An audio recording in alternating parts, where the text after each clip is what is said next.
Welcome to Devil's Trap Podcast. I'm Liz. Diana will be on here in a second. You are about to listen to more lore from season 9, episode 8, Rock and a Hard Place. If you want to hear the beginning of this lore, you have a couple of options. You can go back and listen to the episode again, because I know you already listened to it, but go listen to that on wherever you get your podcasts. Or you can go over to YouTube and watch lore and more lore put together. And then you can like us and you can subscribe to us because those things make us happy. Enjoy. So that was the Vestals basic. And now time for some more lore? a little bit into Vesta's mythology that I wanted to talk about. So the first thing, remember I said that Vesta the goddess had a thing with a donkey, and it was still kind of boring. So this comes from Ovid. Hold on, you're starting off with a donkey story. I'm like, I don't think that's just going to be boring. I'm sure. I want to hear your opinion on this. Okay. I'm also going to tell you, this is still a entertainment production. I'm not going to try and bore an audience. So No, of course. This comes from Ovid's Fasti, and I found it on Mythopedia. So Vesta was invited to a dinner party by Cybele. In Rome, she was considered a mother goddess. So anyhow, everyone is there and they're getting wasted because that is what gods and goddesses do at dinner parties. Vesta goes to find somewhere to sleep, and it's unclear if she is also inebriated. Then the nature deity Priapus, which I believe is also the name of an erection dysfunctional drug, or maybe just what happens to a penis when it can't comes down. I think that is. But so he was often really known to have a giant erection. And so he decides that he was going to try and rape Vesta, who is like passed out, and because he's gross. But there was a donkey who had escaped, and so at that time he was like hee haw, or whatever donkey noise he makes, and that wakes up Vesta, and then Vesta wakes up and she screams, and she doesn't lose her virginity. Priapus is scolded and banned from future dinner parties. See, I told you it's Find a donkey. I kept reading. There is a much more interesting story where Vesta impregnates Rhea Silva, the Vestal princess and the mother of Romulus and Remulus, with a magical phallus that appeared in the flames of the sacred hearth. But I have only seen it in reference. So if you know where the full story is, please send it to me. And the broader thing is like Romulus and Remulus, like in the other version, raped by Mars. And then the kids get thrown into the Tiber, they suck on a wolf, and then they get raised by shepherds, and they lead a revolt against their uncle and put another uncle on the throne because they're wrong. But so I want to know about this magical phallus that was in the fire. Did she have to put her hand in the fire? I want to know more about the dick magic. Of course you do. Of course I do. Something I think that you would be very interested in is how they dressed. Now remember, these are the elitist of Roman ladies, right? They had to be perfect, but they also had to be modest, right? Nobody can touch us, but we're perfect. And it was pretty warm. It was pretty warm. And Rome was very picky, just overall, and they just like to dictate on what you could wear based on what class you were, right? And Vestals would wear their hair in the sex crinis style. And so the sex crinis is a style of 6 braids that are braided, and that is something that the Virginies would wear. But when the hairstylist archaeologist Janet Stevens, because that's a fucking job that Janet Stevens has, she has this really great video where she was looking at different sculptures and figuring out what their hairstyle was. So she goes through and recreates it and shows you how to do the actual hairstyle if you want it. You cannot do it because it involves 7 braids. And so we'd have to do a lot of extensions. Yeah. I don't have enough hair for any of those things. So they would call me a witch and throw me in a fire. So anyhow, they basically just their very modest hair. They had to wear no sexy togas, right? They got the stola, which is a very long, pleated, sleeveless robe pictured with the Statue of Muumuus. Liberty wears. They got to wear muumuus. Yeah, basically wearing muumuus, Caftans. Right? Caftans, right. And only they and the matronate class got to wear those sheets. And so they also wear the ceremonial headbands, the fashion, which I learned. I was excited to learn that's a broad band that's wrapped around the body. And so they had to wear that, a tunica, just chemise, cord or a girdle, and then also the headband and a veil. And so she's in these comfy clothes, but it's a lot of fabric for fire. But also, like, where like most of the things were kept, which were kept in the penis. And again, I told you I'm pronouncing this Latin whichever fucking way I want to. They were kept in the penis. That's spelled Penus, aka the storeroom within the temple. And nobody is allowed in this but the virgins. And really, like, where like all the shit goes down. Men are never allowed in there. And it's just a women's place. And so, like, I guarantee you all this stuff that catches on fire, it was gone as soon as they walked in the door. Like, that girdle, that bra thing, whatever, like, that was off as soon as they walked in. Like, that bra was flung across the room. It was just, like, hanging shit from, like, torches and whatever. All right. So, again, the penis. So once you become a Vestal, one of her most important responsibility was to care for that penis located within the temple and its contents. And those contents can be anything from like the wills they were documenting to the ritual ingredients like the mola salsa they made 3 times a year. MOLASALSA. So that is basically a thing that is made from spelt flour mixed with salt and kind of sounds like a pasty thing. They can use in some of their festivals that we're going to talk about. Okay, so then the Vestals had a lot of festivals that they needed to participate in. And they started off with their New Year's rites, and that was on March 1st. So that's in Rome, March 1st is New Year's. And basically that meant the temple had to be cleaned. And that was just a lot of, I'm sure that we know. Spring cleaning. But then so New Year's Day, temple gets cleaned out, like gets refreshed, a new fire gets rekindled. But you're right, it absolutely is. And spring cleaning is where we get a lot of this from. Because that's just what humans do. Like, you just need a time once a year to be like, we're going to clean shit up. Then after that was the Forticidia. That took place in April. At this festival, a pregnant cow was sacrificed at the Citadel of Jupiter on behalf of the state, and another 30 pregnant cows, one for each curia, basically like a council or neighborhood, were also sacrificed. And note, I say pregnant cows. So the one that was at the Citadel of Jupiter, that one, the calf gets pulled out of the stomach of the dead mama cow. And then the head priestess got the joy of burning that. And then she's going to use that, keep that ash for later in the year.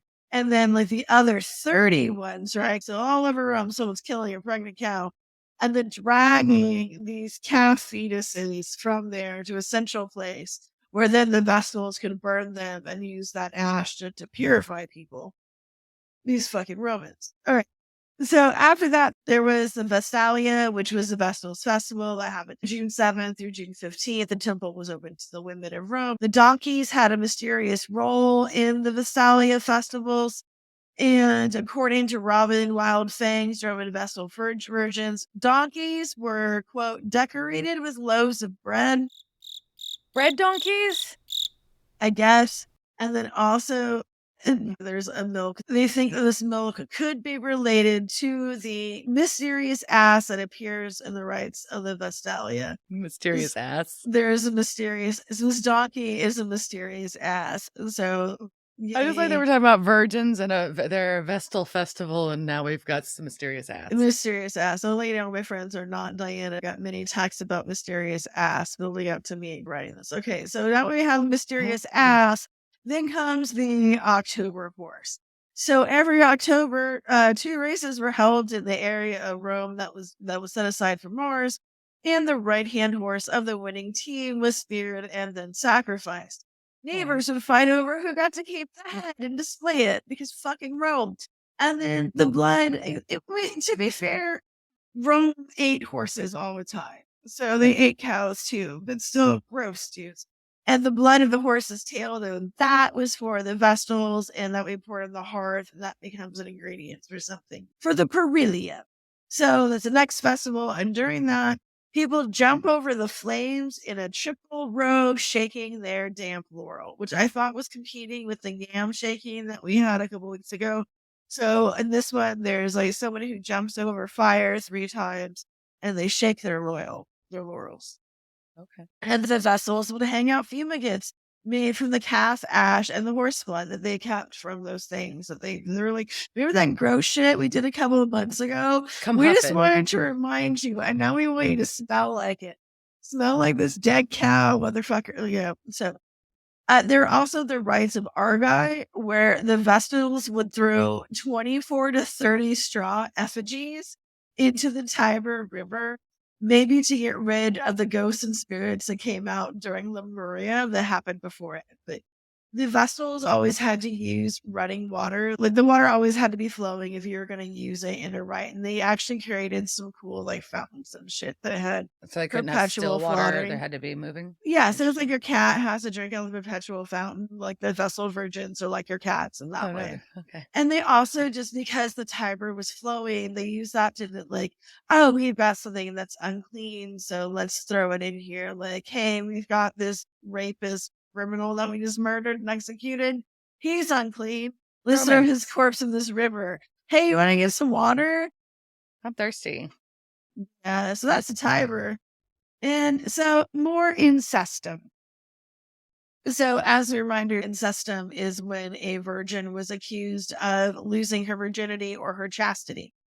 So when that one happened and she would be found guilty, she would then be dressed in funeral garments, bound hand and foot, and put into a closed litter, not like the kitty litter box, like the things that, like the things that people carry around on. She would be put in a closed litter and then proceeded around with her friends and family like at a funeral. Then they will take her to her chamber hole. And when they get to the chamber hole, the Pontifex Maximus would put a ladder into the chamber. Down in the chamber, there was a bed, blankets, a lighted lamp, water, bread, milk, and oil. And this is where the mysterious ass milk comes in. Because it wasn't necessarily cow's milk, it could have been the ass milk. Because all these things had to maybe do with Vestal rites. Right. So they could be saying either you can do these rites while you die, or these are the rites that you done fucked up. Right. Yeah. Also, I like that you use ass milk in a ritual. So as soon as her foot hits that ladder, the priests all shun her and they just turn away. Then they remove the ladder and then they filled in the hole. So she would just be in this hole, kind of similar to what ends up happening in this episode. I don't know if that was on purpose or not. I just think it was interesting. Caddy counted out of all the Vestal Virgins 11 instances of recorded executions because of unchastity. So last thing before we go, I just want to tell you a little bit about the Vestals who died for being unchaste. So our first one, unclean. So the vegetable. Well, because her name is the Vestal Panaria, and it kind of has been reminding me of Panera. So I just want a bread bowl. I just want a bread bowl. Hold the donkey, hold the ass milk. Oh, no ass milk on my bread bowl. Okay. Sorry. So she is the first one who is said to have been buried alive by King Tarquinius Priscus, who allegedly had a dream that was telling him this was a punishment that the Vestals deserved. The next Vestal in 483 BCE, who we'll call Vestal Appia, was accused because there was ominous portents that people were seeing. I'm assuming like cattle mutilations or something. So like people just thought that bad things were going to happen. So they assumed if bad things were happening, it must be the Vestal's fault. In 427 BCE, there was a plague, which was mainly affecting pregnant women.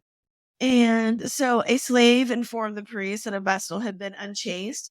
And so that Vestal, her name was either Urbina or Orbinia. She was tried, convicted, scourged, and buried alive. She had 2 lepers. One of them killed herself, and the other was beaten to death. It is said that the plague ceased immediately afterwards. So, I mean, So sometimes you gotta do what you gotta do. So in 420 BCE, the Vestal Posthuma was accused but acquitted. She had raised suspicions because of her too elegant dress and a manner freer than was suitable for a virgin. She was remanded and ordered by the Pontifex Maximus to abstain from joking and to practice holiness rather than elegance in her appearance. I want to know what your set was like with Posthumia. So appreciate her humor.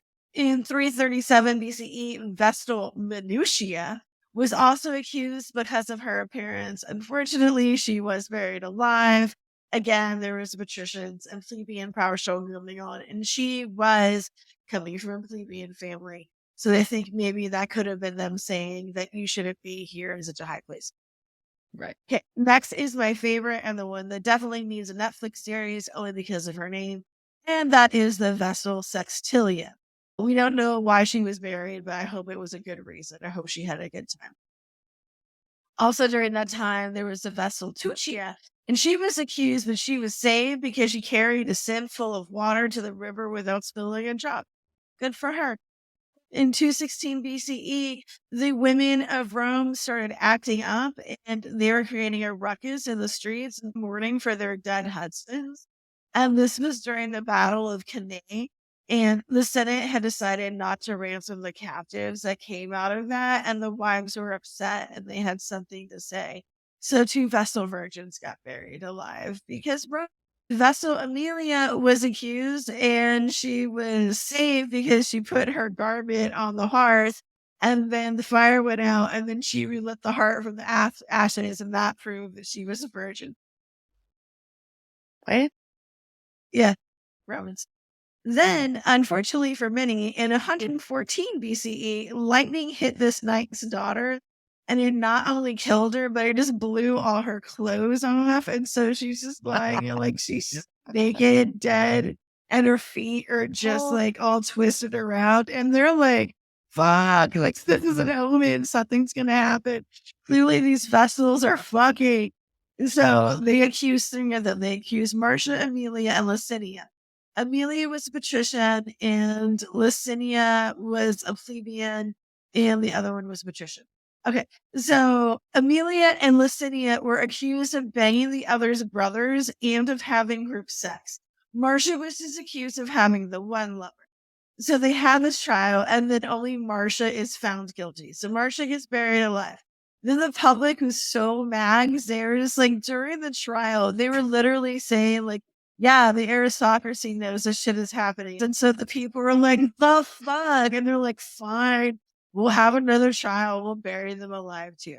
So then they buried the other 2 alive. They had to do a bunch of rituals to try and cleanse all the eternal flame.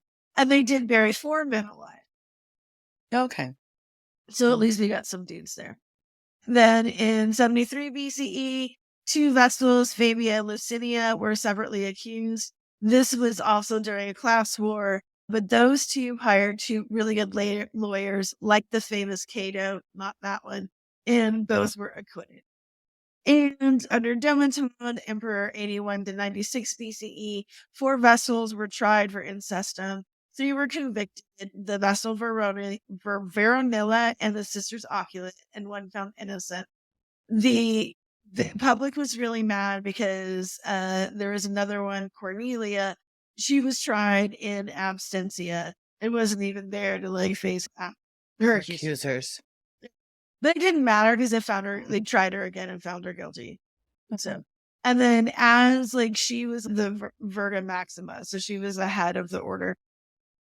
And as she was going down to her crypt or her chamber, her stola caught and she turned and collected herself. And the executioner tried to give her a hand, and she was just like, no. No, sir. No, sir. The final executed Vestals we're going to speak about were killed in about 212 CE. after being accused by the teenage Emperor Caracalla, or however you say his gross name, because if the stories about him were true, he was just a piece of shit. So he allegedly raped the Vestal Virgin Claudia Laeta, then accused her of incestum. In addition, to help cover his crime, he accused the 3 Vestal witnesses, Pompon Regina, Aurelia Severa, and Canutia Crescentia. All 4 of these Vestals were tried, but no men, oddly, were accused of having participated in the act. One of the condemned, Canutia Crescentia, committed suicide before the execution. On the way to her death, Claudia is said to have screamed her innocence and hurled accusations at Caracalla for knowing that none of this was her fault and that it was his. Well, yeah, that is the more lore for the Vestals. That's wild. Yeah, it's really, I mean, for as boring as Vesta is, it's wild. For as boring as Vesta is, sorry, lady, like but sometimes you need to be boring. I'm that's fine. Sometimes, no judgment. Like, they don't all need to shit, be. like, I mean, these gods are all real house rapey. Just needs to be clean. Sometimes, like, I just need a clean hearth, right? Yeah. I mean, I don't think that's a reason to be like stealing a bunch of cow babies, but you know, like we all gotta do our thing. But yeah, but it's still really shitty that at times when things were bad, the solution was let's kill some fucking women, and it seems to be a theme that occurs throughout history that I would very much like to go away.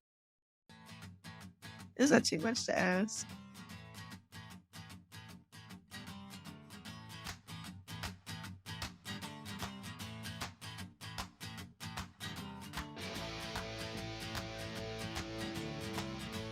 Devil's Trap Podcast is a Don't Get It production. Meow. Devil's Trap Podcast is part of the Ship It Studios podcast network. Thanks for listening to this week's episode of Devil's Trap Podcast. You can follow us on Instagram at Devil's Trap Podcast, Twitter at Devil's Trap Pod, or you can email us at devilstrap@devilstrappodcast.com. Don't forget to subscribe, leave reviews, and share with all your friends. We're at all your favorite podcast outlets and at devilstrappodcast.com. I'm Babe. Thanks for tuning in, and we'll see you next time.